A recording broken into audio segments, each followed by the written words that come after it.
punto it is na sabre yet na semabeja for ababe coming sama sabre ye baby di enkomo na ne ye babe share 65% of teens in mining communities abandon school for gold na just say adia ehun ya homete papa na reports no eba ye no eye bright appear na womo eye sa report yi womo che na just o share mining communities na emabunu nkola osisa wo fa emfie enum ekosi ni du enum a about 65% na omo ekosuku ba kwa other places na enya mining communities na 92%. So you could clearly see the difference ade ha adwen na say but mining communities ne de wo piem wo ho no ma na chese mofra wo mo edi mfie dumiensa ene ni dunan eso no ena bi wo ho no ma mutimi ekọ school no anaso mo kwatena ho no kakra na 15 years ene de bobo ade omo nyina free school no ma womumpe suku akosa so na President Mahama launches Ghana Medical Trust Fund, promises to donate 6 months salary so mampenyine edi atuja Mahama cares no ena sabako pawo ehwo entema wo se na ketua bosomi nsia odonate edi ehemu enen so yebehwe suspension of Chief Justice Tokonu is illegal. President must reverse order immediately. Ghana Bar Association for so and some more abetu ejano no CJ Saga John Mahama has not flaunted any law Alan Cash and so asema worker movement for change for so edi abasene kwa so mampanyini wonye mfunso ebia. Honorable Ebenezer Nate, former MP Ablikuma Central ewa ha say saso na nana ya chempim jantoa, former General Secretary for CPP, now presidential staffer 1 ewa ha say saso ena eye Owura Bernard Enim PSA and so ewo aha say ya ene okopie mu ewo eye Buster obo ejuma ewo hono pe no na ewo no abona to say who boss this is one say until they want say one head of communication ewo eye boss Bernard ene nana ene honorable memamo akwaba so ene dia ho fe ne die de ma mini kan kamfo nana ne wa ho fe no e che say agibe bia o wa ye fe dem no ye competition e we de sa me ho mi ansa ho o ye one we sa me ho hey PSA watch this we Ghana ni that's o wa ye fe pa honorable so watch this we Ghana ni e we am ho forma ni city no ai akono on the Wednesday class e die ho enya we obo da montem na mo ye fe do de na makamfo ne sa na wo ma che wa fe nsa wo frɛ me mpo na se me frɛ ba ye wo lunch date mate ko tsanse ne yenwenwere ya mate pa yenya mema no ho president me ni ye fine pa ana me e de ne dinner on Sunday ne lunch o dey say continues okay but Mr. Savory know about that 65% of teens in mining communities abandon school for gold. Mami nchia ya hwefo na pe na nchia menwa mpanimfo amenemu ewo ha na memfa akwanya we nso na mema me papa ba ko happy birthday na ye Midwest Mr. Chumberima and any birthday is one of the pillars of my political life and yeah in terms of advice and direction. Okay. Because Nejumano ewo mi constituency. So during my time as an MP, I have a lot of engagement with him as to how you be to me in society about concern. And I think he helped me a lot in terms of bringing development in the community. So memano awodapa. It is my prayer that Nyankopon beton so pa egune so na Nejuma so awoyen so ebekoso. 65% of teenagers. I think this is an issue that needs to be looked at. Is because the Biameka say Japadi bi eni asase so awa ofo betumi ajama say omema education. So if we are having this large number of students and as a age brackets we are omo focus na ekopi sika, it will get to a point they will lose the value and the substance of education in their life. And Obehu said, these are the causes of the way almost everybody is talking about the Galamsey issue. Because now the youth in that mining area believe he said, within a shortable time, you know, make to me anyesika, make to me ayedia mepe. Also, this one is only talking about education. In other research that has been done, also have spoken about teenage pregnancy, because most of the guys in those areas, no, the end results, no, say and some of the things that you hear are use the nya nkolano yakoto indomie 10 cedi 15 cedis and what have you, and then at the end of the day, no, they get advantage of these young girls. It is something that we need as a matter of urgency, irrespective of politics. Say, you better say, how do we deal with this situation? Because if we have in Kuala, your friend is saying 100 our class, per the percent you are talking about, says 65 of them, no, and Agile school, no, in 25 in the classroom. Look at the level of problems that are causing in these mining areas. And if we are to deal with the situation, how are we dealing with the situation? Now, no, you can about this Okada and the age brackets. What qualified Obi to go and do? Your friend is saying Okada. You see, that's I heard the minister saying, we are about 21. 25 about 21. Yes. So, at what age? Na nipa to me at trading and as I involving in gold mining. Say yes, idea. Just as others will be doing, and the people use as an excuse. So if me sumi oba and I'm to farming now, don't I have the right to take my son or my daughter to the farming to farm? Don't I have there's this place with Yeji. They say they use in Kolano Bebrena for fishing, and it became an issue that everybody was talking about. Say it affecting the education standard in the community, and people started talking about it. As for this 65%, I think say as early as possible, no, the municipal chief executive, the regional minister, the government, and other stakeholders need, as a matter of urgency, to see how best we can deal with this situation. I think the best thing that we have to do is to start arresting these children and put some fear in others to prevent them from involving themselves into this your friend is saying galamsey issue. Mining or sa community mining and so man penny e bra no animu ya na fe so obetimi ama sustainable programmer e be protect emofra no a emma wo mo enko into sa mining no.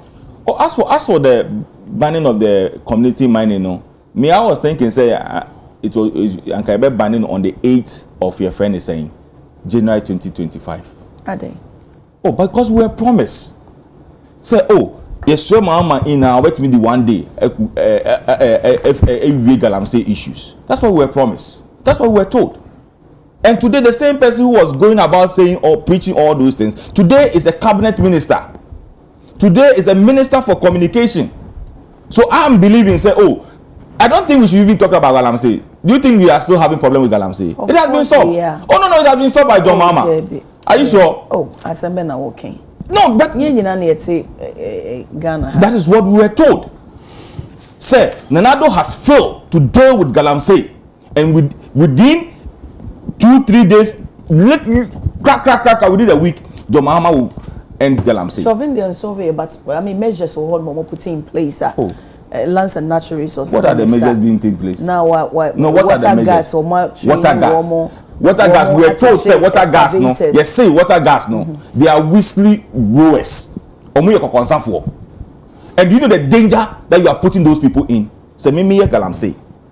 Now me know the community mu. Now be who say me galamsey. Now koko kase o me galamsey a. Me too ma also.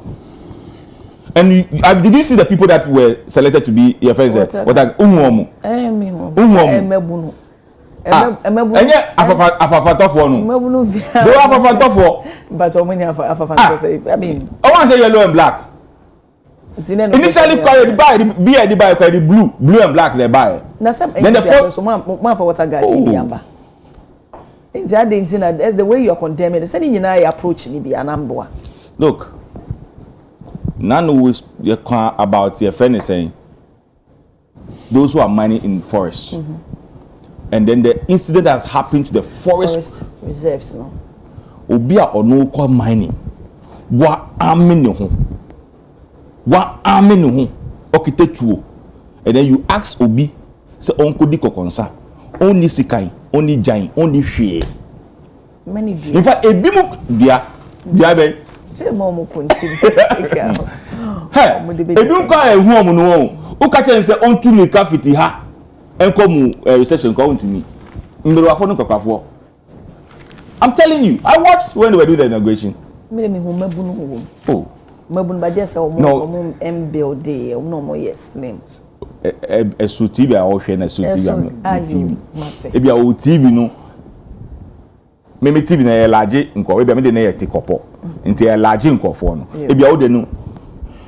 Na no mi ko asori bi. Me hwe o TV so a, me say, "Hey, akwa wo nipa." Me ko asori dem wo no. Nipa edu egu asori dem edu 30. Na me bisa cameraman no so e mu ye ni mu twimu se den to deceive the people. So for me, I think say the Ministry of Education, the District Director of Education, and then the Municipal Director of Education, the Ministry of Lands and Forestry, and all other stakeholders in these communities, especially the chiefs, should take this matter up. Say, look, we will not allow any akwalebia a so-called school. Look, me, when I was a member of parliament, one thing I was doing in my constituency, na me okay wo me kam. Na me bu nkola pa. Oh yes. Nkola wo maye den na obo. Nkola owo edu school, sese oku school. Because ube o twem wo baby a na game center na obugo. Meanwhile no, na say you should be in school. And say do baby my park, na say oku school e na waka. Oku school. I know so you are supposed to be in school any for vacation there. At least 2 dashes in Bema. And I was having issues with some of the people who were operating this way. I'm saying like, but say woba. That's what Bakubi I mean confirm. Me say woba or also oku school. I'm saying to woba school and look at as early as 8 o'clock. Obiba, you have given him money in a obo game. Since I won't find your man obano, don't do it for somebody else because this guy can also be somebody in future. So for me, I think that yes, there's a need for us to deal with this matter. Other than that, no, it will get to a point. Look, many areas are also doors to power. If care is not taken, unless they will be akofa their back in Krana different community be a mining before the person can able to get a good education. Other than that, no, the way and money they get money out of it. I heard somebody saying, "Say, Obi Kacha is a multi reduce na mukasa kasa. Oh, the 30,000 within a month or two. I can come and give you 100,000." We got to out of the 300,000, 30,000. Out of Juma Benya. Out of Galamsey, yes, because the person was condemning Galamsey. Also, Pam 30,000, within a month, 100,000. 30,000, you got two treasure dollar, 100,000 within 3 times. So you see, it tells you that Omunya Sikawum. I have a friend, or say, baby, I know your friend is saying, Omuba was show say, Omuye Bibi, Omuya, there's one guy who come there very late. Ono yo ba be pra ho nyina opra wia obenya ase very young people doing this because age it is something 15, that we need 17. To because say anhwe year honestly it will affect us as a country and it is something that we need to and it shouldn't be the responsibility of government alone. It should be the responsibility of every stakeholder, especially the chiefs in these communities. It should be their responsibility. Nana mama also. Ano pe abuna te say me Johnson nana. And ano pe there's a we note pa o there me hwehwe ne marketing you know so no so. Ano pe me den chia be ma wankasa. Na me den chia ma me nua mema. Ebeniza ene ono abo Ebeniza ene ofie. Ono abo krachi bi wo hia shikwan mu ho de dia me duru ho so ono ne kwa asore. Na oye we ni junior ano pe me fine that's also what she ano they was we ni junior wa sorry that's also your junior ni senior ano pe me nchi abema Colonel Abdul ye friend thing Bashir Isa ye Colonel ba ko pa ye ne wo Flagstaff House our boy dwuma ye enni to the chief of staff. Okay. Boy Juma pa. Jano pay me chiao. Beside in chia so bema Richard Asari. I also office of the president. Then me madam for Abdul Latif Dan. MP for Ablikuma Central. Ni campaign manager. Pass mama That's not Democratic Congress. So the campaign MP. And then the campaign manager. Yeah, me church room.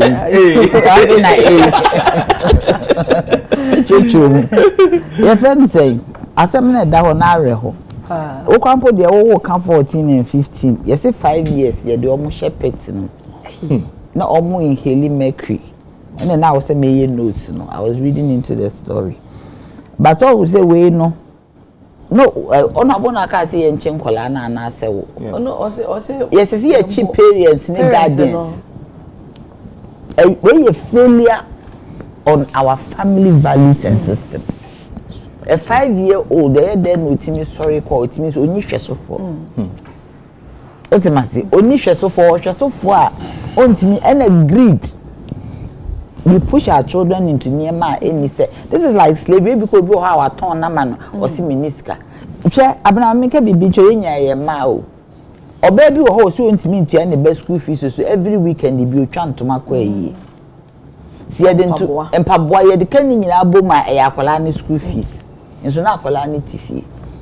It's in a way a failure of young parents.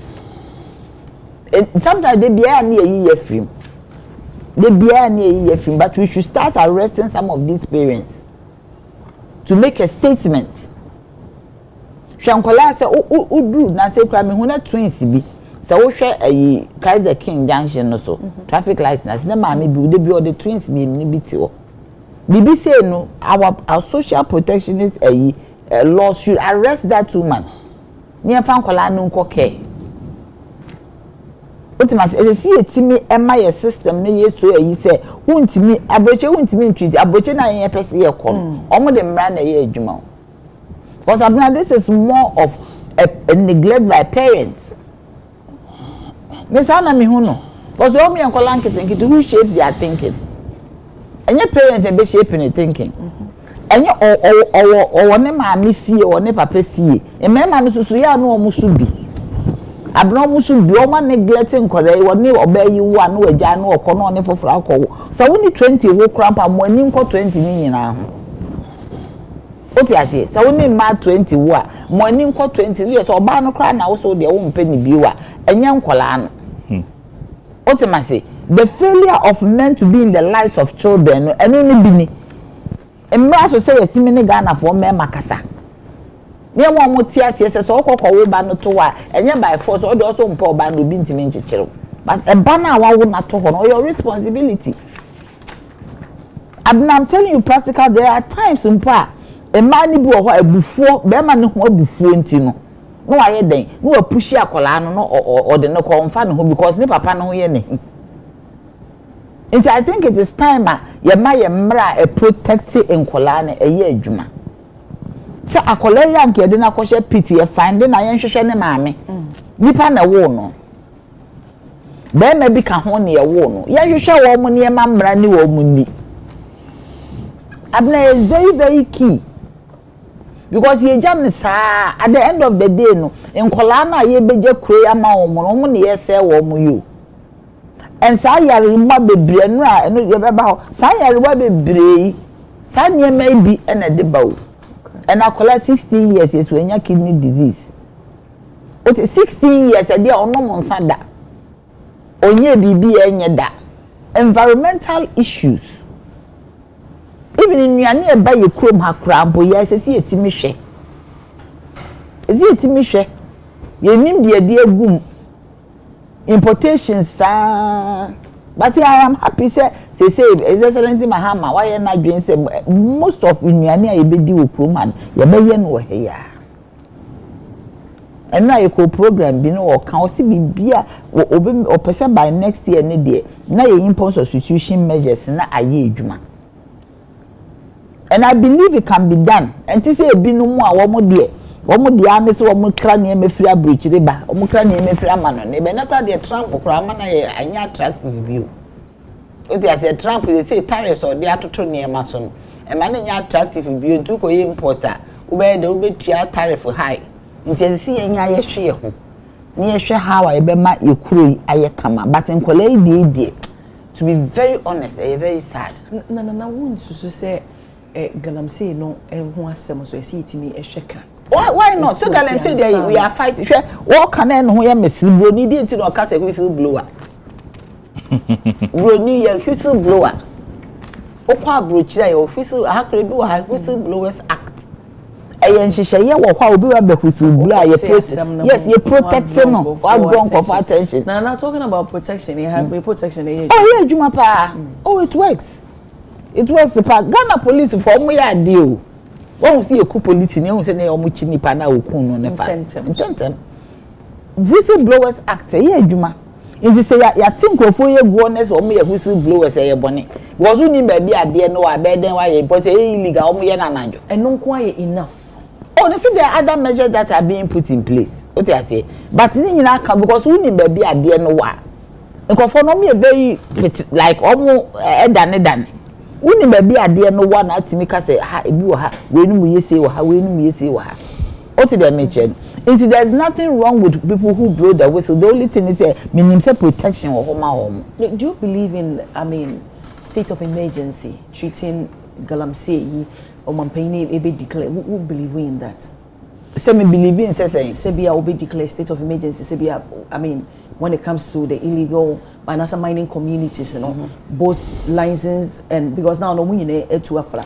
Obi anfa na juma en go form. Say the account na say a minister na eka. But say the entire other but so started from baby. What you say? At the end say akofutu. Because at once. One time I say there be akofutu. Inti no ahwe yeso ana don say akokan obi ono wo license dada. Inti no me I always said the say say ye hwe how ye be yes a eyi. Na akoye se wa abe.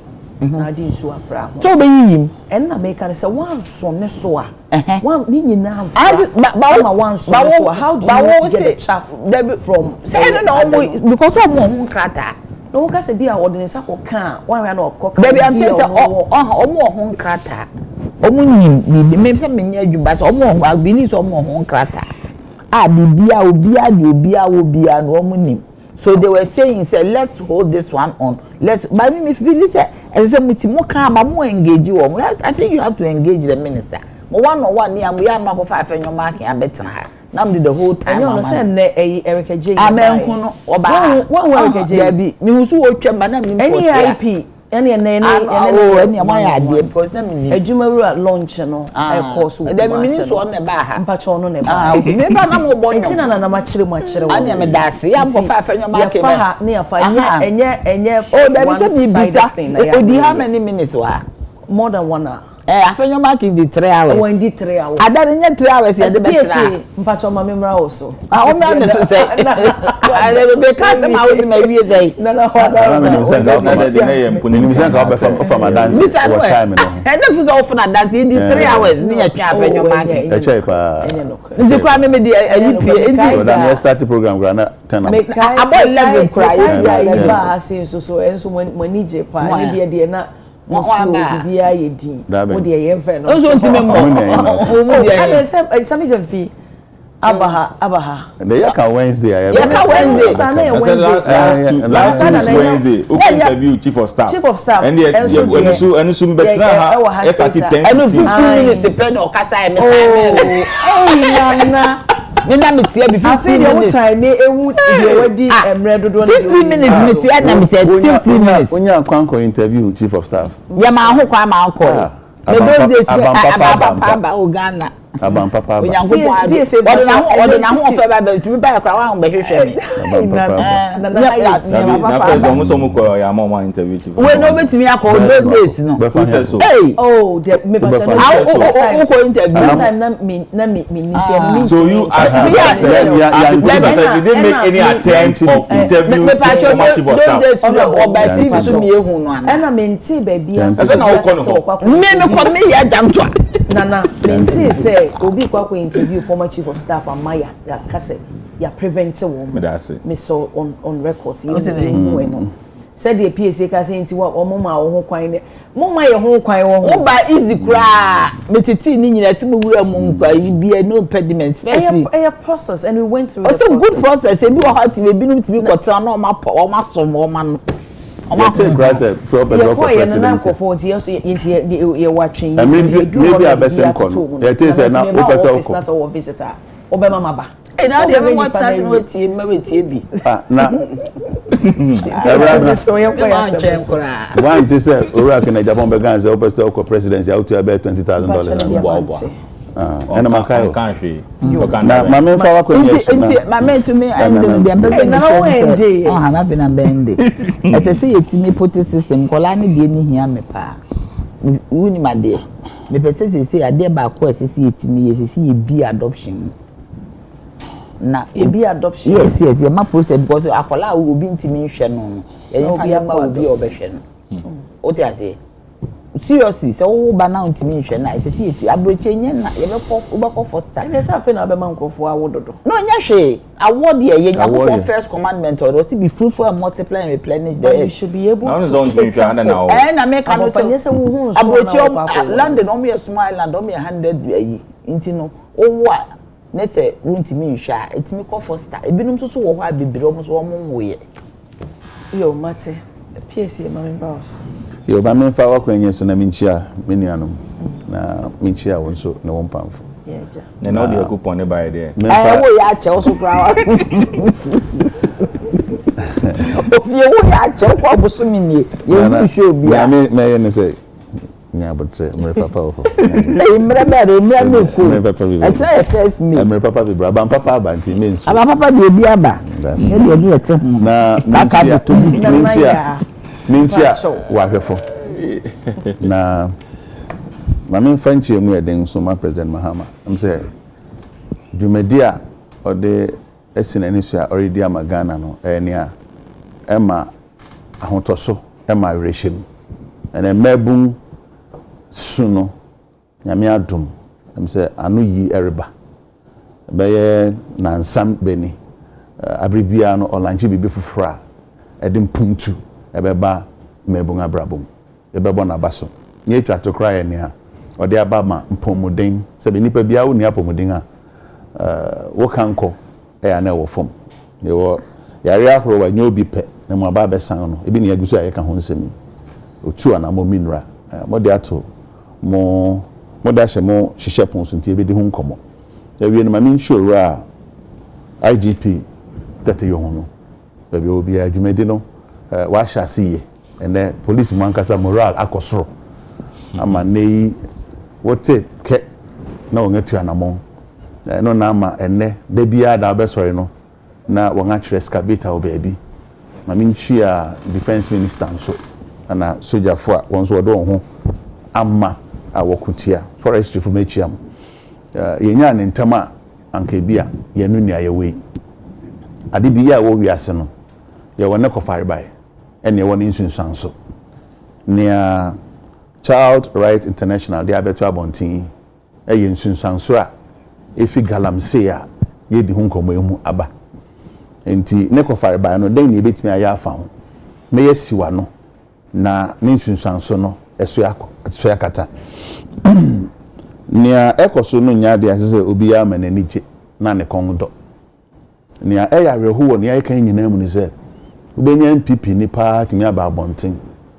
na ne fere nyina sa na eni wu nyina fi ho timi ka se my creative problem with him fear we creative problem bi esi ho ayesiu ayebe pow na mom wo kan se obetuntin mama na otwe biesa tu na menhwe ahometew se obenya political party a what the patriotism at won ho so na wonye patriotic wonni Ghana ho do President Mahama na mo a otu no so far so good yate won a ofia say a campaign about illegal mining galamsey centrofo enia ura Dr. Engineer Kenachigbenum when you know about because I'm President Mahama na mo atu no onam ne kwan so pepepe bebia ebi susu se wo pese wote ne ntem se ye mra bia Nana Akufo-Addo de by LIB President Mahama be here for hama won ahyase no ho komodin so ye say obeye reform kakra nti obe amend this amra no wo se won tiase wonyimfo oso parliament or recess nti se nyankopon ya adom na obetena ase a yebetu ho anamo na se sisi yi fi ho a ye yi fi ho aban papa ni se so bia mananije na ye bonaba so ye hyenekena ayene responsibility onyo bia o show na responsibility ade say President Mahama yen onko say me jato na mako blame obi tizana da bia ye hu be yemfia wotwa besen kono there be o how ne ba o confront how no we jato me say me pekwan me fa so a me fix the problem no and me solve ampa ye nimniama bebre a ekoso ya me na nya me ka de bia say ye nuano me MPP from say defeat na how won kakra sa nkugu a wodi wa bato ekoto no mu no nti aye se ne adama ochena nkwa no ye yiri ye ho a yebesa we need the next election nti won tena se hwehwe ne ma bebre mu ye de ma mumfia wotwe no eden na mo ye o galamsey ne ho ya ntese mokofa sa blue water gas bi bai ene faili nti aban bi aba oso anamontu water gas omo amfa bi amba wode ba no ofre wonde water gas ya no ofre wonde water gas ya no bai wode ba mrebe when they initiated that there be no more maintain abakwasem da maintain abakwasem da nti novel so what is and anam kind of novelty no ni nyina ye even my da ye hu bi da innovation wa hu nam chere no o ye bibi foforo and bibi foforo for open camp outside the box you be a think outside the box into the bibi foforo reba into one factory and share one sem one first second and share one sem o say momon we nsu bia na ye pese eni ye blue say na 2016 na nko braten na by 2017 2018 2019 na ye poto no ye pese eni quite say na 2016 net bisa realistically say wakoto o say obi eye illegal mining na ni panikite tu na wo water guard ugite edua anabi e wonkita hwe I mean wo be den no wotini aka say okwa bonzo no ho ban na say okopam nipa na onu kite tu a o tu e form agudi o say Minia Eben ekasa no o kire won dwumadi potin na na e mo wan say wotie yi ase na san so dan na ka asem foforo o yo wenfo won fa tuo ma wo ye wonye police fo tuo mfi won nsem ye wonye soldier fo tuo mfi won nsem ye bajo na me gense wate ase nti o de ni say o wen sensu no abrebia na be won say eni resesa say eni nsesa e won ko fare bai nti won relevant agencies no patoti relevant agencies ni nya won adwuma ye nti wo be informant wo be bo police for na soldier for amane no nga tu hu anamon say na ye feni e dot nsu no ho anya ne wakwa akoto drone na drone na mu nkra ye hu da nothing can say but me person me check different area me ko mensa te one area na o tu eyi na me hu say wa ba be hu me no akoba police for amane ni aba me so woni say no so ye anu ye wadwen anu ye wadwen na wo ye right that we entitled to that na but what I say wo ye wadwen na mama bang na o de say djumede ne ba no watena se adwen hu ye ehun say de sunsan so papa beba enye drones a watching crank no one monitor na drone na bukura de ne ye hwe ba kokura ye hu nye ho ne wo enne no ye fisa bia no yakobia papa ya de obi wensun tinsu na ne funu pe ntem so no abo relevant agency a won na betimi akwakoku a combat side no no mo ate no akwakohwe aye mpajo se na me won ase tinsu na ne hu no poto nwia nsa ntem so na no won ato hu anamo because obi ya ne me nso no ena nsu sebe efi baby ne copy o baby ti wo baby na nsu funa ni trace of person kun baby nsu na nkasa no niema no funa esia ne hu nyeden nti won adwuma no eso beba mfaso aboa Ghana President Mahama ena owura makofi bo anu abo yankopon nhira won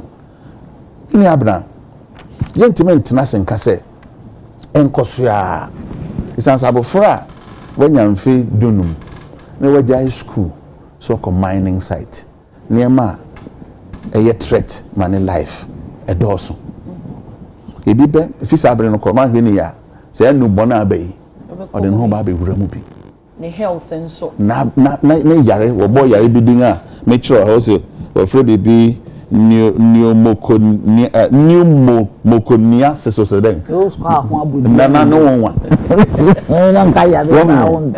And only then tuberculosis near it ever affected one lungs. Pneumonia. We fear say about wow, any anuso. It yet meant tenacity. And train at the back one, who cross over fear say who's go. Nti ofiase hu sika sabri no ma den pa bio e na obenya ho bre akwakosua dia bone brada ache galam say yi sebe e wom say wotu na wotu ya e de ba bia e kofom mbajo na me wate ase e de say e kofom na we hu sika na onya say sika ne bio ma den na say ofiase ye obe chiase de ho abo gang hro a e de ne ma bebre baba ni nyina eye galam say nsunsanso a e de ba enye say e tinkran ni enya nsupa no munti Mr. Ghana nyina ye sao enye ye nwie ye na mum ne man ahotoso ne mani da so ne say President Mahama nye na adwen say oba be defend party member bia or you involved in illegal mining to say na say be twem kwai no anya a whole president on no defend akonta mining ensi say bio ye nya amre bi wo Ghana ha go friend na Kufuado former president Kufuado no defend your akonta mining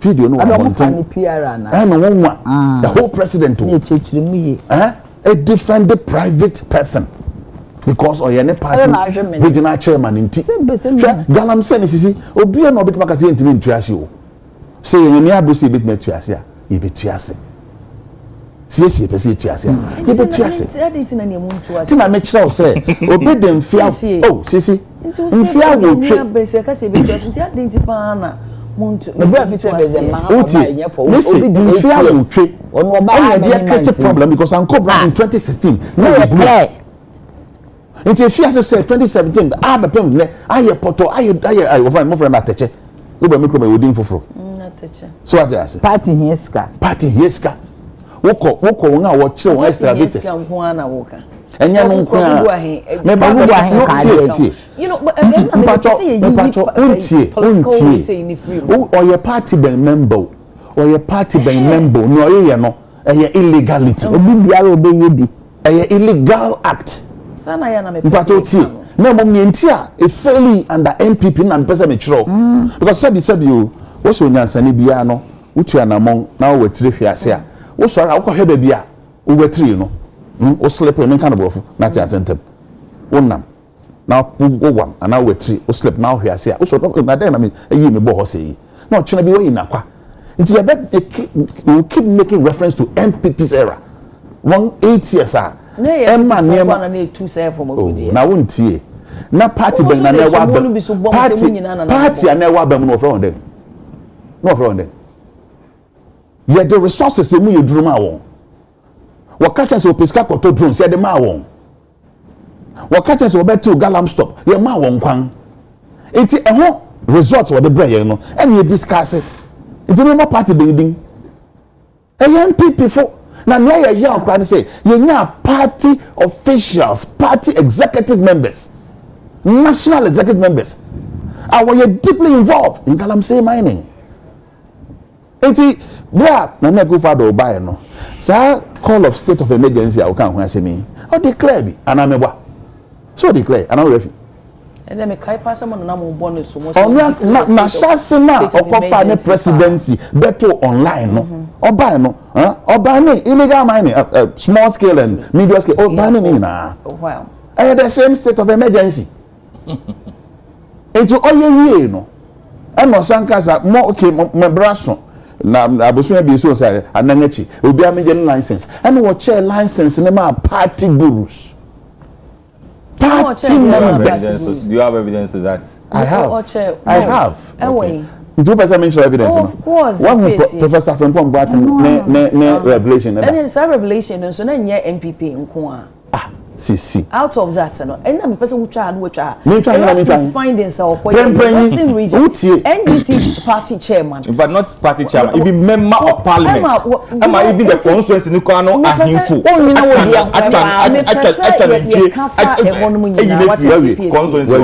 me person member of parliament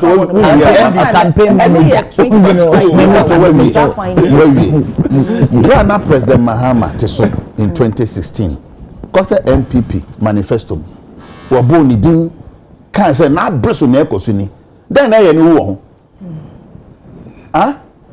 Ghana to aba ma party bi in 2016 December 7th 2017 7th December sorry January and obefi ase say obebua amanmu na niam ye de ma won e na adwuma ye de ma won won antimi anye na say me mo ni na me ko bo hina din sabi na fache mo me mo tumfu din ana ana me mo hina ye first ke dia mo tumfu zon fetu galam say ase mayen ye de man na ko fuado ba ko wi akire no ye hu party mpanyanfo me mo din na ho nto wana ye hu owura wontumi na no ho bom bi Professor from Pombuaten ebe kan ye ko wi si ebe kan o baby o se party here ska owura Charles Bisu ni ho asem ba mu bi o hu anu nyina o ye ndisi fo because the entire na ye hu say ndisi fo ye na wa ban ye de tumi nyina ma wantini ankyere won a man na kan chem say ndisi na pipi na ye yo. It makes you complicit of the whole thing. So we are what they say we no be ade because party here ska obema na koso na enya ni je ni say President Mahama aba wa hyebo bo she no she ni keke on kan mu ori tu hu anamon minister ode na be ye minister for lands and natural resources oru amakofi bua what ranko brape na ko ni fi se wonim za mateba me mo what ranko brape na owura da bia ne constituency wo elembele iti onim ni akọ onim hawa ne manfo fam onim yawa ne nkrofo enamu se wate ase ye ti ne ekọ so wo chebi ni ade nyina adam fo bi ho anyo bi asem obi mpatifi no what to go do ho am fo bi aho yesi say MPP failing nti na nche say obi aba o faili no say MPP what by 8 years no one failing no and chese president Mahama so faili say one pa boning there and one for into mofra no abrabo a erese ho na nyankopon hu omobo ma won akoma a eye mrel honorable yesrem ment mi anye obi aba o not ha kan bi omuni aba utie ono not ha kan say president Mahama so betu galam say ase na wa aba 3 months ni wantima ntu ase nti no hu bi da say what is no kan wa meba nti ano yi na me dem nyakopon ma wakoma eye mrel also say Brenna na mo opposition the way mo see e kan no that time honorable Felix kwachi for so nti no nim say o chesa mo ba ye na mo de me kan bi ni nti am kan bi ne say ye de oman sika ama wo so pe drone me asa akoma echi bi o ena wantini anye ti wantini anye obi aba so we be break wa yo but President Mahama abai anko be no te hokom a ye be ka say papa take on na den na ekoso because me nti say NDC fo bi and MPP fo bi akoko obi mine sase da no aka say NDC fo abeti go from MPP won a wo mo de daw no mo say etimi tuase nti nyankopon chaade and the ti net so no e tia sebe o hyebo a odiso nti ampaniampa no dwumedi no erekoso kama da bia yate da bi so wo fre ba bi abrewa ni nkran wo fre ba bi ekowas so wo hunu ekosi wo ho wo cheche sa ko mi be ni mfi ahini a wo chechere aban bia ba watimi akwa akwohye wo nyina so nga tu won afi ho eno na sese ye encourage ni e say President Mahama ye bo abaso koso na dijuma wodi no won so enya abre wani nkran ne ho no mko aso no mutu omo yes ai mpacho sese ni fabium na aka e hope na yetu mpacho me bisa wo no tie so ni fabium na aka wonim sebe me take on he fabium na onim na uti na wuhi no mpacho wa bo hena amane mpacho so what you say had like a collective decision no as obi ade no ho hye ni bi enti no sika no pacho sa abre wani nkran ho no me mutu abre wani nkran no atena ho be mfim anim ho ni mfia wotwe besen koy yantimi anya ho hwe because na nipa wo dodo na ye party fo ti yantimi antu ase eyi de ahwe party fo yakwa akotu ase wonu bebi fofora bo won avondan defense minister na forest fo amane ni yentu hu na mo because eyi nya nia wo benya o mampanin aba be defend obi no baby because on yankasa nim responsibility enti we gatum say ye betu hu anamo na ne nsunsanso no ene ye nyina ye hu bi won a enum nsu sebe no won wo danti sa nsu fi no Nyuru na womu no etwa won awo prekope won a wo bewo na mo frɛ bi kra nsa ni ho eye nsonsanso na me nyina se etimi to galamsey na ye kana se a ebe drase because large scale miners why won adwuma yente sa ni na bi because ho no we regulated enti etimi monitor won ye President Mahama be also ampa even concrete be fa so beton gold no kra no eno so kwetimi encourage gold mining illegally so what I say enti prempem me the gold board aba ni nyina aba beboa se sika bia o de beba beton am gold na o de beba beton am me no ye be se wokoto fi he na ho na wotoi wa ngama license a o de beto gold no onkoto se gold bia keke o beto ni mo wo be bia beka eno no wokoto a ye betima ka se sika na fi oba na gold na fi oba no e ho tew otu no ne kwan so enti wo a wo nam kwan bone so to no e bia na wo de be ye ni a owura wuntumi ye ni bi wakotana radio so ye ato display so we mo gold da ibi ni obaboabo na da yesa ente sa wuntumi nton enti e ya namontu a e ye fe e ya kono na ye hwam ti nyina ye support President Mahama me so nya bi plato no say pa ye nya no mpifufu che o ma ye mfi awotwe wo ntumi anye obi aba no ya so we ni hwe obetimi dia kan dia support ni atu ase na mofra won abrabore sese no yetimi anu a won ka wan anontum ti eno ne timi ko mo cho so mo ko anontum won ni pibi obetimi dia support obetimi aboa won ka wan anontum yo President Mahama launches the Ghana Medical Trust Fund, promises to donate 6 months salary. Me ba wa wo so da. I don't know the other me amount. I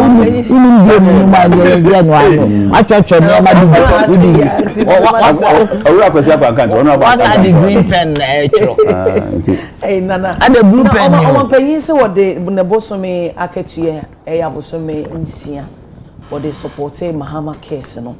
Na mitie health minister so kwamba na said o mampanyika ono so kesi so se eba na NHIS yare a NHIS cover no eno de ebe wo ho na de en cover no eno na Mahama case no ejina ho no ma omo ba beboa a support ama wo mo sa how ni nyina o mampanyisha na experience kwamba no ka wo mu so lose relative be out of diabetes and cancer and ya ho metepa nyina ka ho na encourage no ema na embark on sa initiative we say into we call it on individuals so mo ebi wo mo nsem yeye ne so mo so emeboa institutions na bi wo ho no mo andodo no mo hoka no ebetimi aye workers ebi nso yo mo workers ene bia unipa bia wonim no nti se wo beboa ne nyina beboa so ama a solve sa problem nti pese da no sie mama nsha se mfre the bon na no sha se fani sha se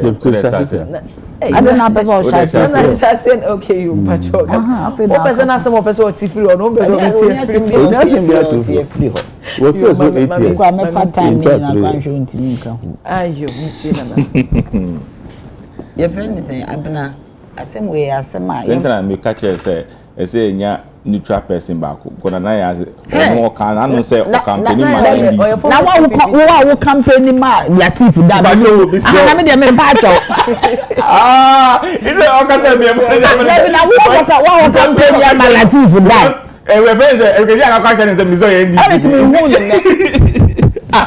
upi ya asem bisa me say asem na o kan me no ku ya na wo ti wa so mama e be fair we ke se wo na ati wo ada ka cho evidence me mama friend so who so ko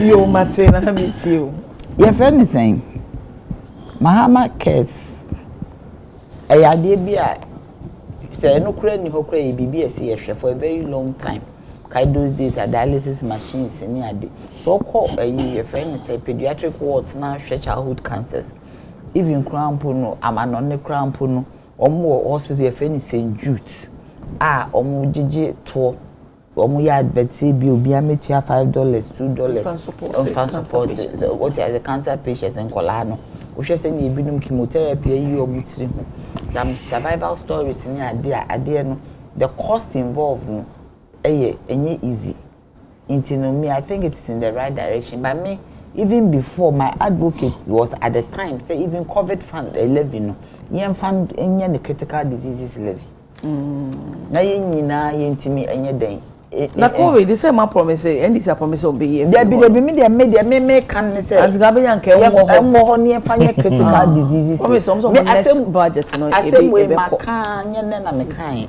it won't mean straight so call back na ko I always make am me Auntie Frances Esiama we decided to go Esiam we decided to I'm saying no papa, but we decided to go on a mission. Say you be pay funds for Oma Omuaka.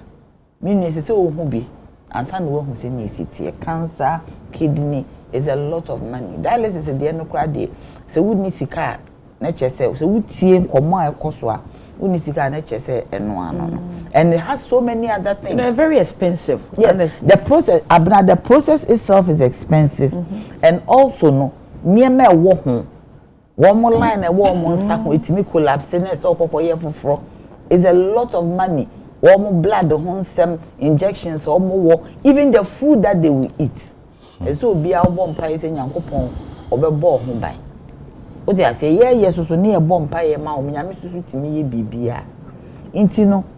I idea media ye politics in frame because me na damakoma so already and then wo salary so to be donated oh why no media near man person me no kranya no because promise I can say me kai said the last time I share say okay about road safety you say that's always champion and this one yes intino I idea me person me nya me kakra na me tenase na me ye paper ne ade me kwa me call round akwa ye fan reason me dey go fund no.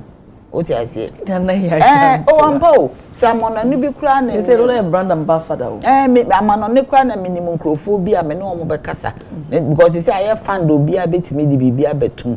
What I say? Intino, I'm on the crown minimum big crown, minimum crofua. Me no more casa investors. Since I was into investment promotion, me no GIPs in a free zone. So some of these investors, I still have a contact with them. Yes, I will speak to them. No more so much contributing, but me critically, no, me feel it's a COVID fund, and I'm pleading. Say yes, there was a promise. Be year free. Or yes, it was a nuisance tag. But even at that time, I said they say I'm translating into a critical diseases fund, and we'll be a bit here. What I say, because who him die better. Me wa down phobia or sin a yemi and ya.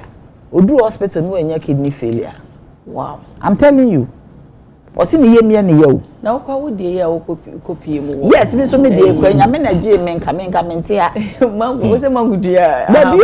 Oh, yeah, chill, yeah, man, one be.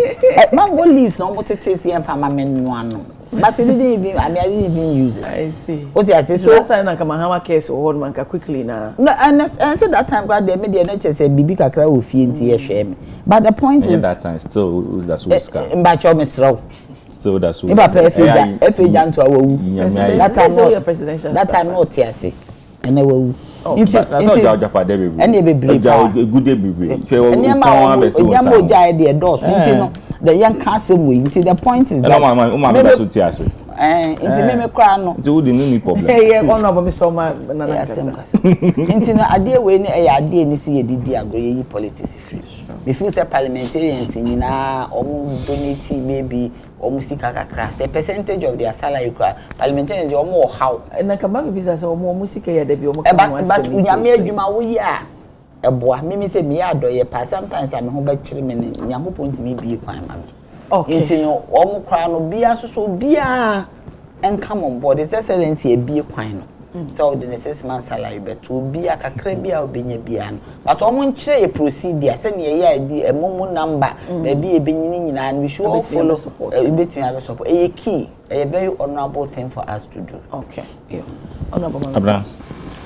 Before my bar, before my bar, my yes. You see, say, yeah, the BBA a politics will end up by losing the substance and importance to deal with the issues. And in PCA referring to and I wound to me and I say, look, just about 2 months ago, me feed the MPND. We are Western region. They say, in fact, Joy FM reporter, or say now the NDC executives and the member of parliament have taken over that forest to extend say a handful in that community, etwa dan the moja egu say they have omni MP no any fika. If Mahama want to do any development in that region, on from fire your friend is the regional minister or the DC so. But for the MP and the NDC there, you don't have anything to do with them. It tells you, say, Agnia Menuka say, it has been reported almost every time that all the mining areas have been taken over by the NDC. Look, just this week, seizing excavators, Ashanti region, the new mayor, I started say young farmer Nkofono. So if you come and sit here and you pretend as if say the NDC people have not taken over the mining areas, then it's up to you. President Mahama in his campaign, or say Oba Obama Polytank, no market, no make my money. In fact, the vice president, minister they say they know Ahodiaba, when she was campaigning, when she went to the mining areas, or they said I'm mining no and then what is happening? The you work of 65, 85, 45, 80 years in Kokrafoni Broafo, some water gas. Meanwhile, your people are in the forest mining. Then you come and sit here and complain that in the MPP, now we are not in power. Now we are not in power. In fact, it was SC. Look, I'm one of the person even in our government. I was talking about Galamsey. Today, people who sat on the TV station radios as hosts. No Muka Galamsey wants them no. Today they are nowhere to be found. And then Ebima Thermal Station, I got to super glue, and they are come because they have succeeded in tarnishing the image and the reputation of the NPP. Now their party is in government. Now they cannot talk about it any longer because that credibility is not there. No, so what can say? So what can say? Nipan Sabre. Na say journalist Ekasa Edifa Galamsey. Was it the right thing? And I said, "You're right." Because the energy, not those time they were talking about Galamsey, no. And then those people have stopped talking about Galamsey.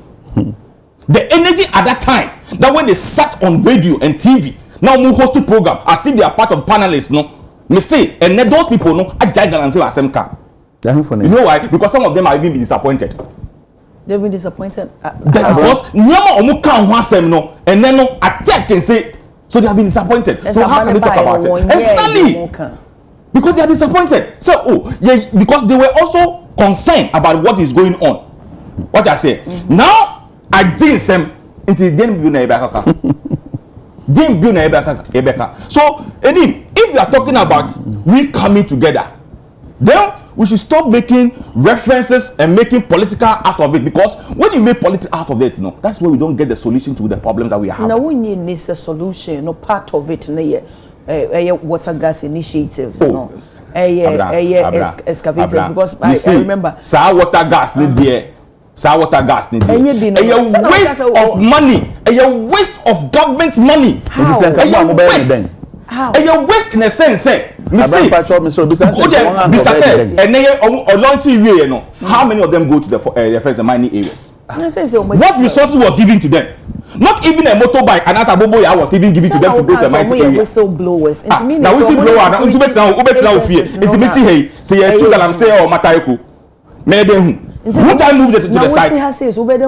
If they are at the. So what resources was given to the people to go to the mining areas? What resources was given to them? You see, your mom Wellington boot. And then she see my mother's age, my father's age, and then the mom some going to blowers.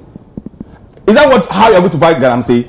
Me see, Polytank na mama say odibe mom, na yet me ashishe mbebu na yet. Where is it? Those are the. You see, we are going about what you people said during your campaign. And I'm saying is that today, the mining areas have been taken over by the NDC and the executives, and he knows, but he can't say it. It's here never come on.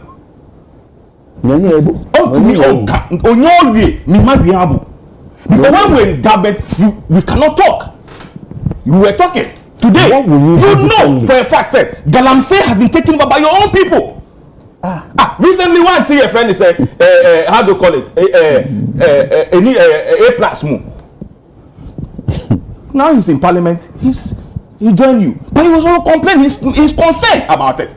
So if we want to deal with this matter, devoid of politics, other than that, me say Enkosiaga. Asofo na omu ntumi na omu use Bible bio. Nti e ka critical say asemi wen hu. Asofo omu na omu use Bible. And no more use galam say the preaching and then it's so more than omu preach righteousness and forgiveness. Asofo ni be preach Bible don't preach galam. This is Sundays omu kwa so ya. Omu preach o. Omu preach yeah, me press before yes how. Na him for na yes. Oh, we don't abena so uni. Media me ni we are sending videos na mama na mama me sending bi. Obi ni wo lunch, me so ni wo dinner. Ada ho ya be mu ana. To aso asem ye ka critical care asem. Yamba what's Mahama care. How can it too? In fact, it's one of the promises being made by the current president. Say Opepe say obey Mahama care. Na diseases are National Health Insurance and cover no. You'll be able to cover. But the question that we need out is a very laudable way. I applaud him for that. But the question is, how are we going to sustain this fund? Because just I've been to a friend is saying Kolebu. In fact, that's my first time. My uncle be there. Your friend is so you're rational call. Kolebu. You could do an SEO. I said in the card. In fact, when I got there, honestly, me soon because in fact, Akola at the age of 8 years, 5. I was shocked. 8 years. Now, who will be Muslim or who are far? So they say we be for now in the Panam crowd soon.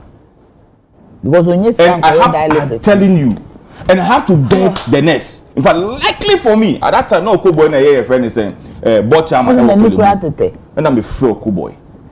No ma, your mom, doctor, be quickly or buy a family uncle, no a coin. And the question I ask myself is because I'm a member of parliament. It's because I know Oko boy, so I got the privilege from my uncle. Yeah. What about the honestly person? There's this woman who walked to me about so nabo. Mr. Madam, I don't need me. So I am share what TV so. I am okay be my why. Na ye bre. Or say or no, or ba said 3 times or say 4 times in a week.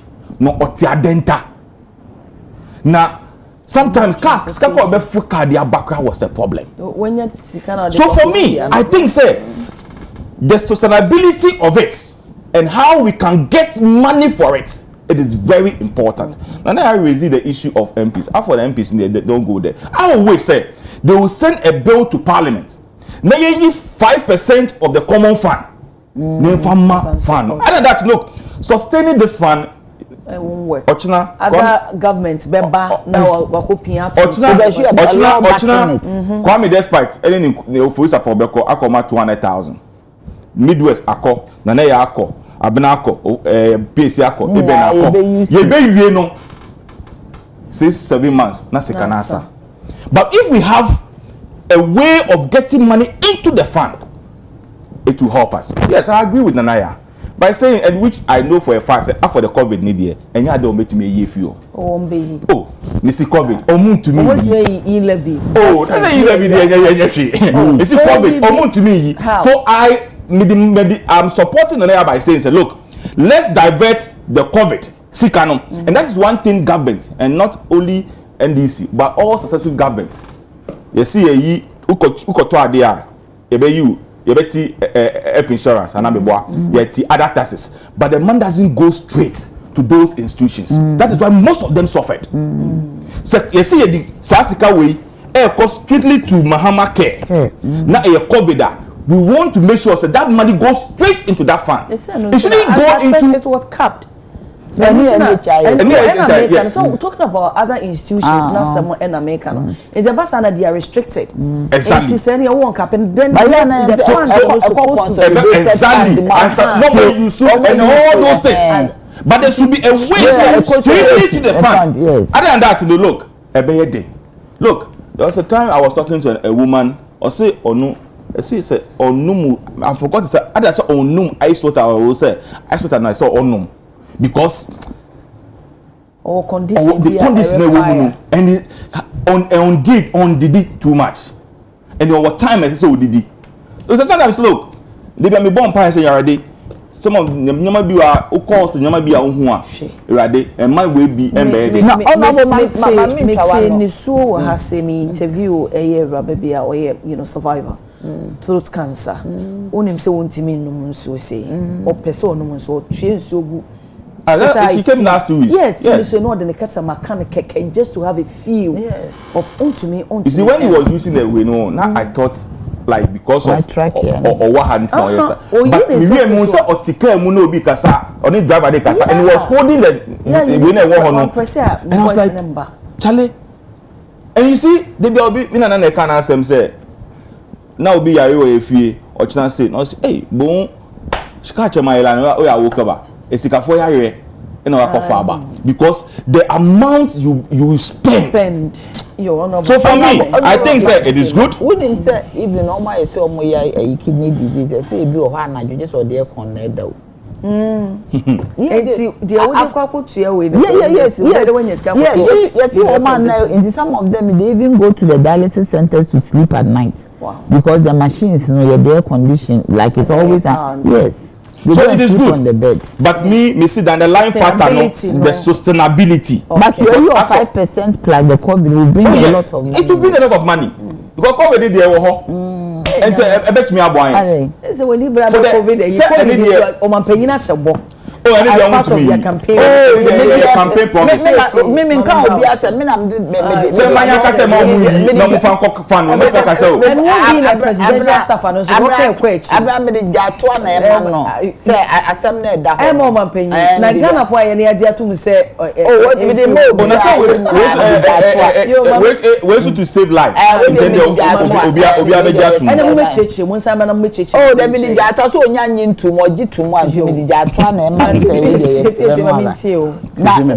sustainability na 5% common fund mention nana eno nchire se ofie u pay na wo do fa bi nana de na reason mention sin okay there were taxes bebre ya omangi amanfutu ya maban yetu awie a nia wo discane ye eno na remains a mirage amanfu bisa se na ye de ye den tibon se de bia ya so ukwa amanoni a otua to pa chen baby foforo began ha kra otua chen yen enso adechi na so adopa lord kwan na onam so no I appeal to you say o ampa sika na me say no na me tua ma aban no ode ye bibi mai it is a covid sika na bota e da so no say covid abrim ti what am saying aban ma me nsufri o ma me dokono ni chi na muti nti nti ai na mama emaniti o emaniti nti enu nti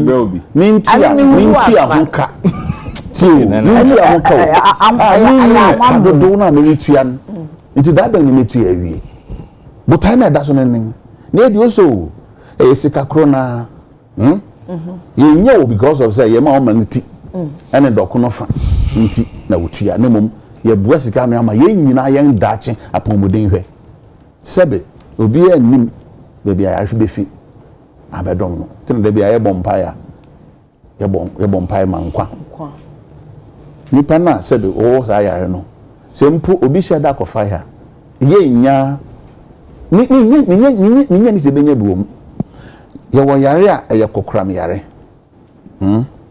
ye wo yare bu ho no na asabo ehun aka ye wo yare bu ho a se pa obenya nkwan yes san de no kwa manone ne ekope ebi asabo foforo ansana ye de aman obo ha ne kidney ya eno mu ye bo UGMC me da say but ni na me se no ba obenya bi ye so what ya say nti eye yare a ujama ankrankra so onko a ontime nko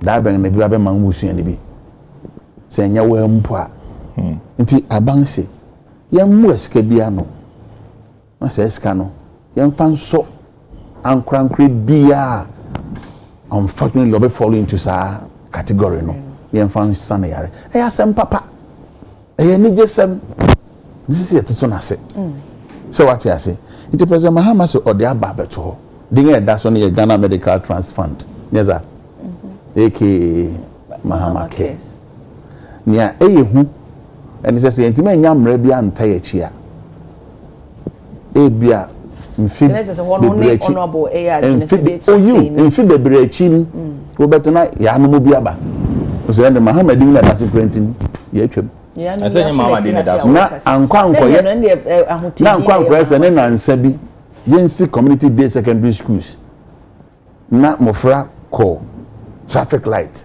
na schools aka ngurom because reason me say no me mama kan na amafo hu e ya de wo ho me ma asem no unu mokoto okoto on we koto nje onim o nsa bi ase ni o so de fe e ye nchia ni nchia no na me ye den but ye nchia enye o de se me kan sa koto abefe wonsa enye o de se no na akofa mbi di wonsa sa do ye koto it won no nya botra ma me kakra me ka ko wie se ese se obia ti me boa san se yem da chintio don se penfu bugo se abemu ana se abrante to fonga an asoro akokra to fonga wa abrante dim obi anim na den da achi ai se na wakoda obeda onifa so ba we ne beto ne bia oda obengu na obutu ha na we ni treso sana sa situation ya na ekofa ba nti president Mahama de aba ampa ne ding da so e be ye bi no mo ha okese but mo me hwe the bigger picture picture me say den ne betimi aboa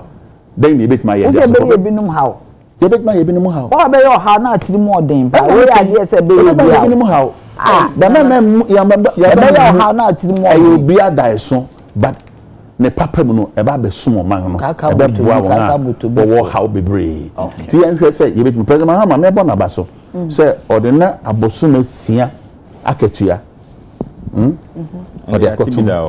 President Mahama why you do that bra no ba be fi akonwa so no 2016 na muti minister you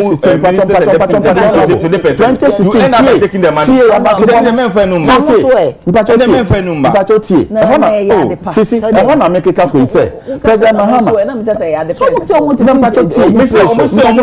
compound 20% of their salary what happened to that money at the end of the day no na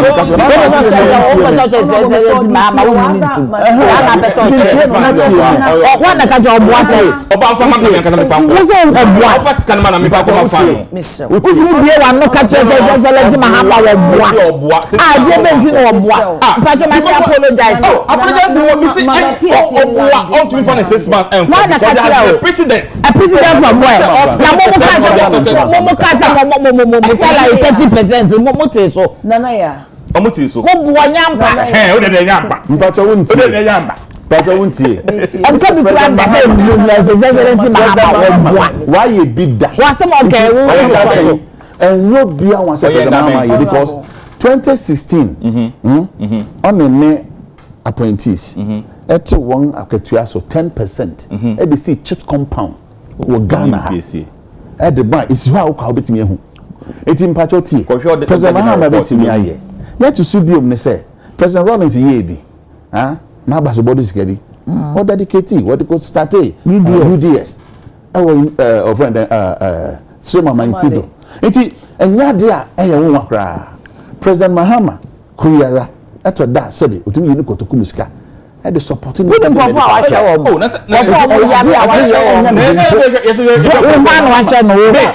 President Mahama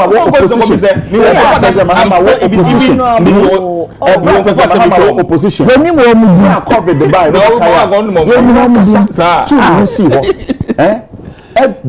donate niema ono ni gamboots or the buy na abankrant me nkrebi e dey support am for hospitals bedway it is President Mahama de o sheba o di so difference na obna ni o abanpapa aba Ghana resetting no e real on the gallant saying so on top of it me say shase dey abna me pacho ansa na be to aso no ma on abo apologize no life man because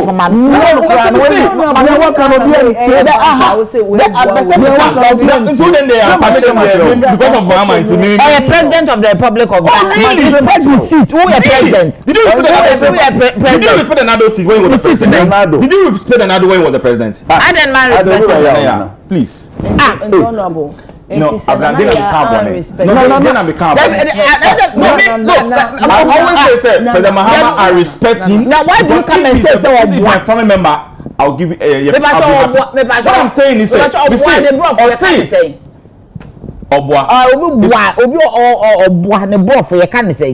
Lies. Into what? Lies and where did the attempt? Say or did the attempt? Obi a liar and where did the attempt? So if it did attempt, we need evidence to it. If you say that, evidence to it. If you say that, by me saying say Obua and I lie no it's an insult to president. I withdraw. I withdraw it. But I'm saying let me give my justification. Hey, see. But what I'm saying is See. And we are so back at it.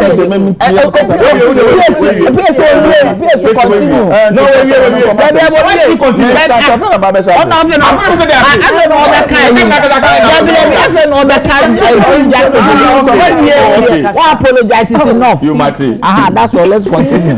So Ghana Bar Association. Seniors were who? Ghana Bar Association had the ambassador suspension and I say Omapenyin Chief Justice as insane. And never point 12. We are 2 minutes. 1 o'clock. Time suspension justice.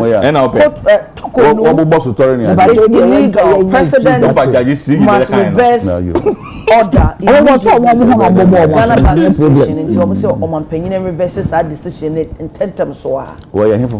Ghana Bar Association. Wonding what constitution in 1992 constitution, but the Ghana Bar Association wonding woman. Mpacho assembly so send command yebo. Wonding won't be. But president didn't won't be. Our discretionary powers. Our constitution dedicated man say, "Eyi wo sana say we ni." Article 146 no. E demutrodo. Say President Mahama, on President of the Republic of Ghana, currently. It is a Jumedi Biaba, obey the petitioner Breno, never Chief Justice Juan, on the Council of State. Uncle Wintimbo say, a woman soon be a woman so. Now can prima facie a woman pa na. Say woman pa on to committee. Not to committee now, one year 7 months with him. Sa Jumedi nyina no bakoti almost a petition me call a yesterday na oba be bisa mama mi e be nkomodi ni e be answer call ye no I mean petition munye so let me establish that hefunese GBA na me say one day what constitution hefa 1992 constitution na ya de bu oman no one day woman na article hefa it in command one ka ho bi make constitution ho and that constitution no ni aka e kire say so be the petition of my president kwan on fa so na me sanka na sanka bo GBA fu ding ba ba ding dim sisi so mo na aka o asem no na me so me DB anka me were right because we asem no you see me fa so yan to nchi ba me pese me kan sa ti ma me nin komo no kakra na one kire be president Mahama wa ade a na muntu a watua etia mra no a me guza me kire process no he found a President Mahama a flout mra and now what mra no so one try yen but what me kire o he na establish prima facie a GBA and President of the Republic of Ghana president I establish here in consultation with the Council of State and say President Mahama and say be mama nyame shira me chia be wo bia me ho ka follow Dina Mahama and say kwako nti do mo any constitution sa nti wanya ne sa on me da sorry on ne effort tribupo but wanya no because constitution an kire sa but bia we do me say wanya asem hwehwem na efe ni won a wode constitution ne bai ni say ade a mo yi mo hwe say empire ma bonten but the constitution me sa it should be in camera and say so be put it na say GBA say brana be kire ni ntia ugina so ene kwan of us establish the prima facie ene na wo ya na nya won wose woni mumran ana wo refi won nya won wose won akosu amran na ni amran ne ka constitution ne ka ho asebe no wo se yenwura no so ni metie won sama wo ka adanti wo kwan ben so mra ben so ya ni ame den na amen ana wo ni ma yan pipi funi bia na because when you know to Roma MPP for to me. What did you say, Mame, Rabba, former Chief Justice, and I'm thinking suspended Chief Justice? What is saying, Nasem? because and say nkomo no ba but na ni enti won a wo ye constitution abra woni me e fe wo sa de won a wo de sa mra no ba no tintim mra no won san mu do pa because e fe no kwakọ he ma me ni se mu mo obi mama say wo be kokra no so ne ho son say ne ho son na wan ni fa mpacho say so betua na adwuma no so mebo a na fe sa ne nsema abeta bontin na chi na fe wo se sanko tewa adwuma so a okotua adwuma ne so what sa tax na sensen no ho na the president when you respect from the masses it says GBA fu say one first answer no metra bontin a what so me no wo eno na ka den ayo suata anaden ana wo refi wo ho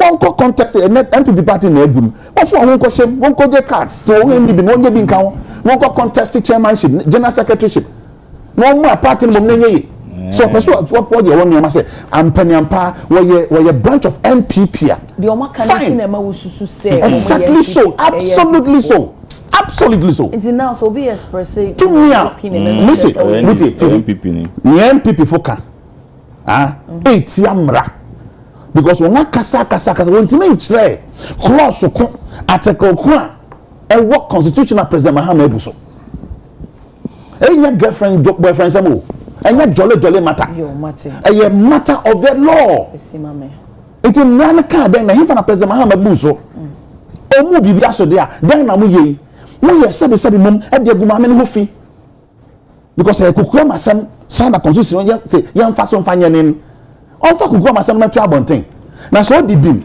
na ho song ofi asem no ma na sa tax no won ho no da betan so as chief justice bi ma na Mr. Wong na me say so person the MPP fu achi obi antimi si won kwan Jan Hamra no makwan your freedom of association won ko je chairmanship secretary ni ade no emfa no on fa mo party na gwawie and na dan so tori ni you are very second training ade which is uncalled for President Mahama nye boni bi aye yo mate nana yes also almost saying GBA for almost saying almost say illegal till my penny some reversing the decision so I don't be a police for or suspend the chief justice or me a police for na constitutional police yes them am okay kan o dia ba me fan chairman chief of staff Honorable Julius Debra and Dr. Callistus. Na na Mr. Second. Na me nchia Honorable Julius Debra na me mano awodapa. Yeah, belated happy birthday. Na me san chia no time no why because asem no won say man no means na. Me san chia me Colonel Abdul Bashir Isa. Okay. Colonel I'm afraid Colonel. Go there. Na master time but omo ye police. What's no omo ye obi na ye. Omo ye police for na GBA for no. Omo beka say illegal obi abokro no anya de mra na de ya nya maame na ka say your friend say no matter the noise you make the law is always the law no maame no ka mre bi e call Pentecost program ohun anim o de che President Mahama sa de na ka mu to ha maame anka be ye me awa ohun timi de that time so yes president no was three on three say ne masses I want na obesere and there was he say ne so osuro da wo president aba be bu na nichi his excellency Pentecost center me na me wo ho his excellency Mahama chia obi o chia na me si mu nyi nto so na me hwe any video mo obi anka ye yo na nim de share masim say nyi nipa de ka so I am surprised this woman even wants to work with his excellency Mahama come no out of respect and come for my own you know ka oba ya nka me resign because one fa ebuo na so ye adwuma ma omai no omai obi nyi obi na bu man say ni sank ye call election enye any sank ye call election si ye ka sem omai na da so sai ni si ye call election nank ye to obi na bu man no so no wa ye adwuma am omai through that person na say somebody no so ye independent and I am telling you say why independent why fa nti wo fa nipa ni I am person me bisa wo say ye wo ye na nim no person no na ye adwuma na obi atwe petition etia adenti na mo me nhwe petition na ya atwe etia no araba gato se fence efu agate ono onye politician no politician patro madam mame nkasa o yesi amani nye ho enye bisa me say onye politician na me enye Jogate yiro ye mean so your president me patro infa president ne nkata bibia so enfa nkata so ni kunu enye ono me patro secretary me patro ni kunu ni Jogate patna so aye campaign ama ni kunu da obi asem na okay oh mama nkasa fa eye gina posa ebi ni NDC ne bi MPP o se wo so wo de no site me ba cho so why wonya warefo obi kunu eye obi ni ni na asem na wo kan it's possible so obi kunu eye NDC na yere make a statement of fact so obi kunu NDC obi kunu MPP and we are different the statement of a fact that this woman or no say ade ni illegal no e dey I mean what is it at the president Mahama no mo na be dictate ama no ana so mo na be dictate ama mra e wo kurum ha eyi nkofo nkola o mo nko prisons non custodial sentence e se se o mo hwe me ye pass se na be ya nkola nketenkete ya wo ba ko wi abanche ne ne me ya mo 15 years enu aka ho asem as Ghana Bar Association the rights of the people of this country nkola o mo nim hwe se de bia ye keken waka ho asem mo ana and here abna who we prison na be hu nkola nkola nkete 16 17 emma wo mu bu prisoner yesi obi wo ho a she just witness the kunu eburu obi yesi o ye guilty waka ho asem eno baba be kan we ho asem me MPP for I don't know why say omkwa and decide say o ma ye omu crusaders focus MPP for nkwa abenya omu na kan ma me asem Ghana Bar Association Ghana MPP for na akoshe wo machi na e ka kire omu so omu fa petition me mra me ka say illegal omu ko she chemi no mienu ni oh edi asem na wo ken hwe din na ono kwa me no anka me meka bi aden because the bia the din na ekuta ho ti say bi o ka say jantoa ka bibia o praise CPP say na tie bia jantoa ye CPP because ni papa na busua ye CPP what is the change you cannot absorb yourself from it what mean you free so kunu ni Jogate adie be pa two person just so different from you MPP ni ben na be ware oba won support no bibi saw me antware me catch me antware UP ni no onye UP ni o ma ni jara dey asem na aka yenim be ye kan accidentally wan ma ye fie kwa okumase a ye CPP for no kra ya asem ma omo frɛ renegades into oba ben or what you be our standing on MPP use ticket ayi attend jana le yiri nya MPP ni wonya kora be convert identity MPP for kwa na sorry ade yen starting process no which is their problem see suspend ma me na say they been see that e be see with EC EC as independent it's even more independent because omo year elections you can independent body they determine who wins who loses track boss and they track boss they no mo ka fa ho time aye Charlotte or say no who said what it's not the same independent institution e bin si okrom had da okay nana me fa fancy me fancy we for mo fie kasa be me fancy we fa and that's why e be pon on dey no be ka because the point is that MPP for na mama mi we ye di boni Niema adebina niema yiye hwe me kacho me hwe ninia oh mama kasa me pesa debi abna me mama kama se abna mama kasa oni no baba kan sisi people for na shama me chi I'm telling you me experience me pacho me experience me ka obi experience me experience and I'll always say it time a limited registration the year protest 2019 yes all parties in IPAC decided they said baby or more yen on ewo your friend is a district in Yempe. You call court. Mami we also be buasem that ye registration. And it was about Ghanaians. A chair people before be you omu free mo. So omu the omu you okay. Yen or district. Cases are supposed to be nyina nya omu na shisha na chi. On wa okoba na obebi obesue nya say next time who MPP for will be Ghana. You levy petition. I'm calling on all Ghanaians. Omu enim say the courts and as I say akayen to join Must say baby. all the political parties Must say baby. are ever demonstrating on the 5th of May to tell President John Mahama and the PDP for no good for so among county and your political allow the party. NDC and President John Mahama Movement is about to destroy a movement is about destroy and yet open near ever say look assembling and a GB equine. But there are 4 issues we share almost statement which I have a copy. One. They omuka about Boko Huasem. Omuka about Galamsey Amasem. Omuka about Ablekumano Huasem. And omuka about your friend is a CJ Huasem. So it tells you, say, at their conference over the weekend, they did not centered on the CJP. But there are other issues. They feel that these are very important issues need to be discussed and looked at. Because President John Mahama have turned a blind eye on all the issues that is happening in this country. And pretending like what? Say, like which one? And pretend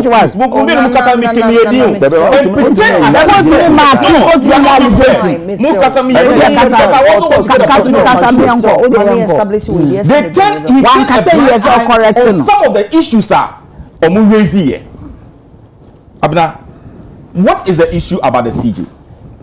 Obimu nipa mienu the petition akọ. Say, these are party people. We know the agenda that they are setting. Say, CJ etu kwine, edini kunu, and then the bar etu kwine. But the question that we need to ask ourselves, Baluku, where the notice? Yes. We also be a damn tea. Send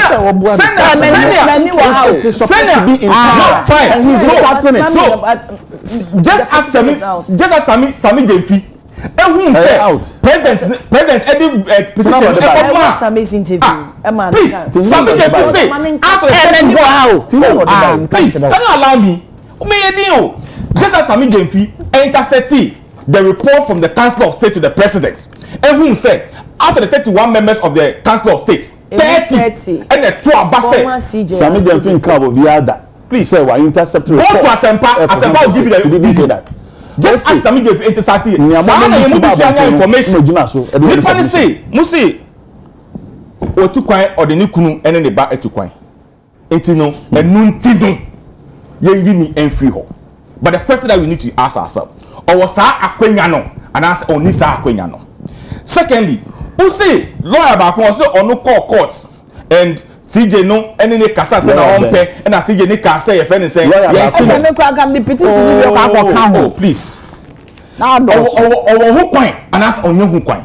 Look, you raise said ni bana oni ni kunu ni bana oni omu tu kwan no wabo omanika auditor general report constitutional commission see Judicial service omu query omu nyaye no e di be mu say look maame no entumra biaye because she's entitled to travel with the spouse and any other person. And I say maame no time omu raise issue about the ticket no say the ticket no bo no cheap the ba no also the time maame no ticket no the ba no be the and that is the report. I'm speaking to the report. And even look, the one that Mafano say, Bafo Bonnie, prison service, Mameno, Nikunu. If you are making reference to Kunu any or Yeni Wasema, I'm giving you example. One in a two time. Oh, am I you almost read. Check the report. Bafo Bonnie. Don't read it then. Travel with the spouse. Who is the spouse? Or the group or Bank for the coin? Or the same person, John Mahama Amano, say on no commissioner or prisons, no, and you're not doing the coin. And now say, an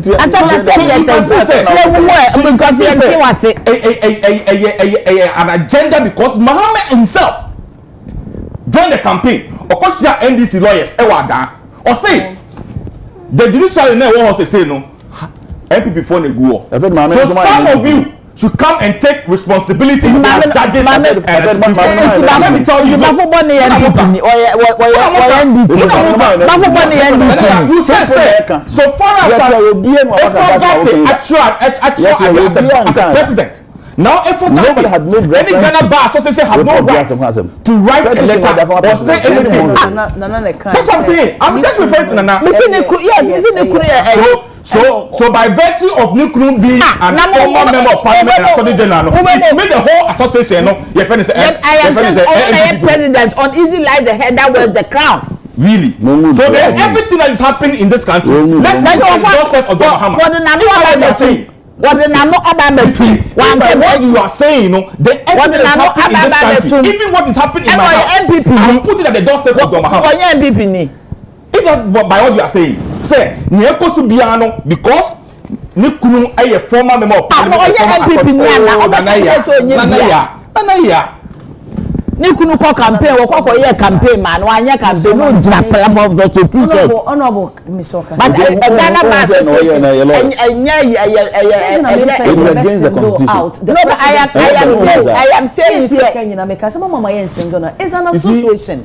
It's the fact that you are president and government association or individual no na at the moment NDC at the moment NDC started, NDC lawyers, NDC doctors, NDC you don't even know that you have NDC lawyers. You don't know the constitution. Unim say NDC lawyers. I'm question unim ubeda kai. That's what NDC. Also campaign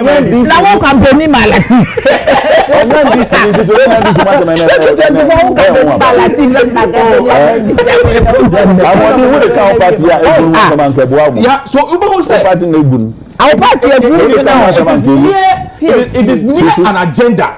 You see, it is near an agenda to just remove the Chief Justice. Is that an agenda? It is dangerous to our democracy. So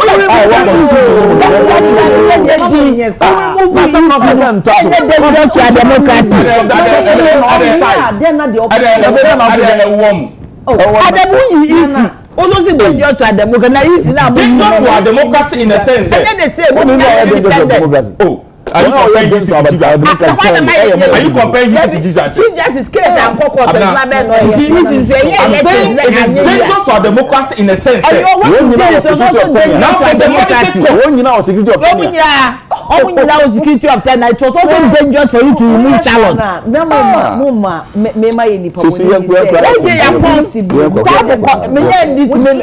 Your opposition party, defend the constitution. Or your government worker. In fact, he is working directly with Mahama. So we are two against one. Me and Joe dangerous to democracy. Dangerous to this country. Let me give you an example. That is what I'm saying. So let me give you a reason I'm saying. Let me give you a reason. Dangerous in the sense, from magistrate court to the Supreme Court. What you make Chief Justice, the one was High Court, one Magistrate Court, no, and away wine. That's exactly what the end is. My mama said, look, this country no attempt and no agenda or no planning they will not succeed. Look, no amount of removing this justice will turn the constitution and favor anybody. No. If there is an agenda, it will not work. The alleged Justin Kudia ever yes. No amount of an agenda to change the constitution and enable somebody to come and contest again will succeed. That is the agenda. We know. To contest what? We know what we know the agenda that you are talking about.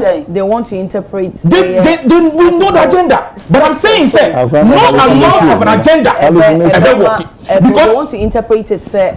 Say will be because look, precedent all the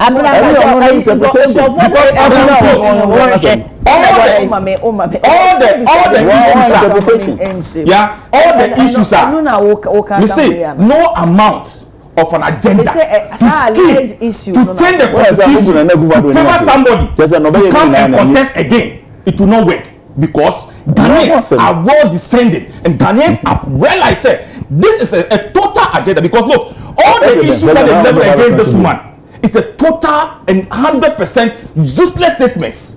Hey. I'm telling you, all the issues that they level against him. The petition, no. Oh, no.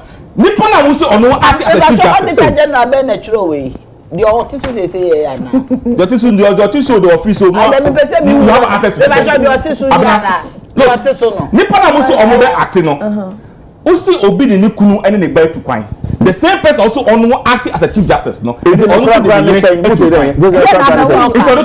bet against no. Secondly, I mean useless is too strong. Oh, really? How did they describe the Ghana Bar Association? How did they describe them? You refer to them as MPP people. Who just left here?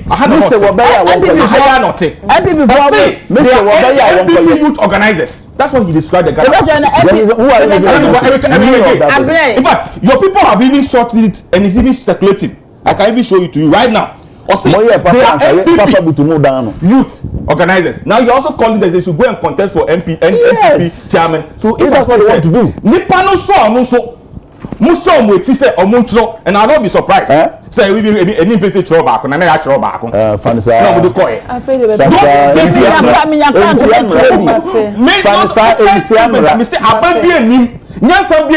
And agenda say oh Jesus is free. I am telling you, say it will not work. MP before they say the agenda will work. The law will not succeed. You will not succeed. I am calling on the NIMPC and I'm calling on Nanaya and I'm calling on Abra on the 5th of May. We are demonstrating set transformers to let mobile. One theater among go for na me too. Is it the Naira? What transformers here? Container cocoa board container na free kiko use the container na free kiko bibia fly bibia fly bonne on dinner Mr. Transformer Mr. Fly cocoa board ebisi future the monko for na monko container e ko share warehouse container de ko share warehouse now a whole see my own brother president Mahama Tiamra monko and na call warehouse no and na container ni mobile container nya etutu na mo say mo pem reset ni because I be more Supreme Court challenging the actions of the president. I want you to understand, no amount of an agenda to make sure say we are weakening the judges from the magistrate to the Supreme Court. No, it will not work. No agenda of changing the constitution to enable somebody to come and contest again will work because Ghanaians will resist. Ghanaians will resist.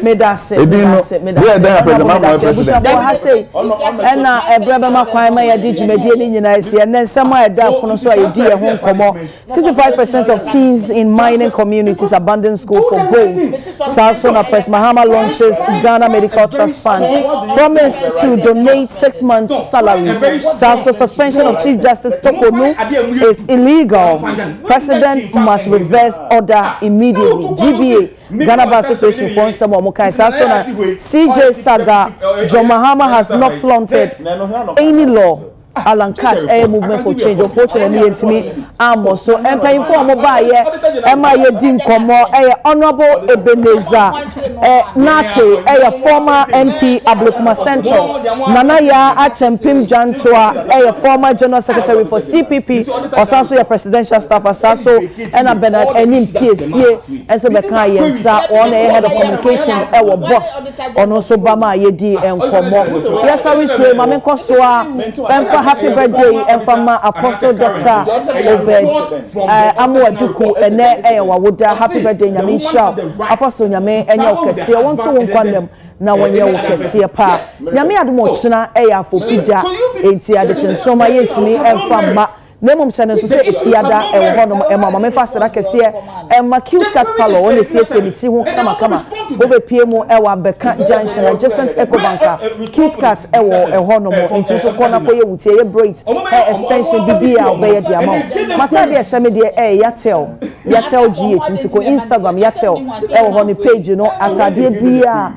Occasion be a wukobi a yata obepam so atade kama de amount the entire crew as na kese na me de mam wetijina pa amabome ebepem sabri mosomfo abena chei boache na me ba be so mo ntini na akofi de ya madwuma yefo nyina etiri nkwa nyame nkoso a enhira mo no onyam nyina kese eti odomfo hu ye mobo na so de fiada edom ya Adekye Nsroma esan so e wo homa sabre de enka na menimu di onyame ntini nimu ma na de oye bia so o ma ne nye nhira de oye bia no so do them in moderation makram nyina